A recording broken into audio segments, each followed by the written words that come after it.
काशीराम एक छोटे गांव का साधारण किसान था। उसका दिन खेतों में बीतता और रात अपनी पत्नी राधा के साथ चूल्हा बुझाते गुजरती।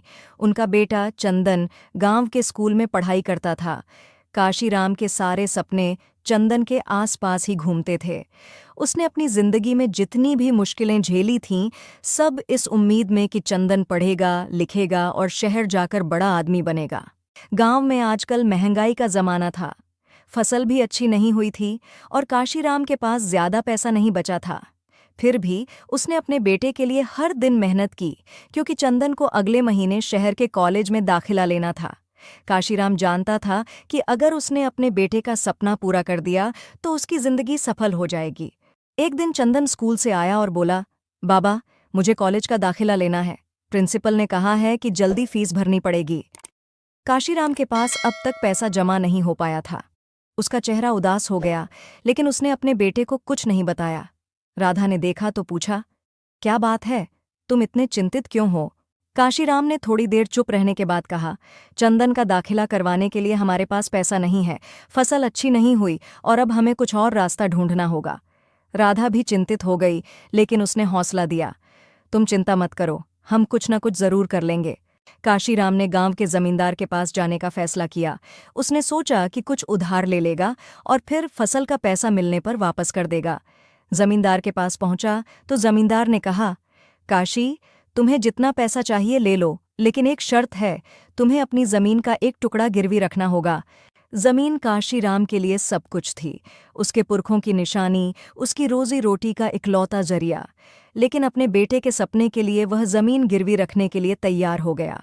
जमींदार ने पैसा दिया और एक कागज पर दस्तखत करवा लिए। जब काशीराम घर वापस आया, उसके हाथ में पैसा था, लेकिन दिल बोझिल था।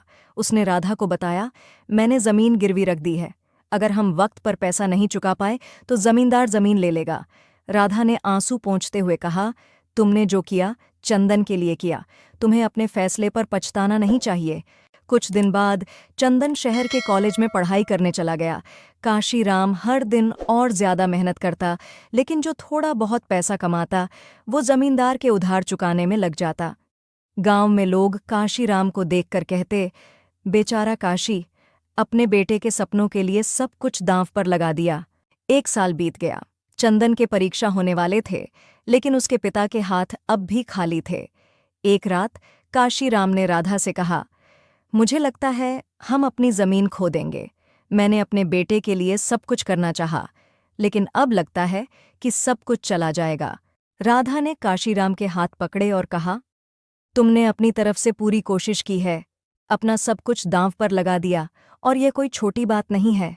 जमीन अगर चली भी गई तो हमारा बेटा एक दिन हमारा नाम रोशन करेगा। कुछ साल और गुजर गए। काशीराम अब तक जमींदार का उधार नहीं चुका पाया था, लेकिन चंदन ने अपनी पढ़ाई खत्म कर ली थी। उसने शहर में नौकरी पाई और अपने पिता को पैसा भेजना शुरू किया।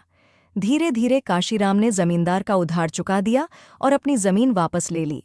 एक दिन चंदन घर आया। उसने अपने पिता से कहा, बाबा, आपने मेरे लिए जो कुछ किया उसके लिए मैं हमेशा आपका आभारी रहूंगा।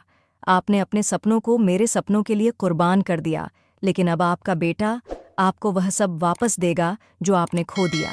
काशीराम ने अपने बेटे कहा, मेरे लिए सबसे बड़ी खुशी यह है कि तुमने अपना सपना पूरा कर लिया। तुम्हारी सफलता मेरी सबसे बड़ी जीत है। चंदन के चेहरे पर मुस्कान थी। उसने अपने पिता के बोझ को हल्का कर दिया था। अब काशीराम के सपने पूरे हो गए थे, क्योंकि उसका बेटा अब अपने पैरों पर खड़ा था और उसका परिवार खुशी से जी रहा था।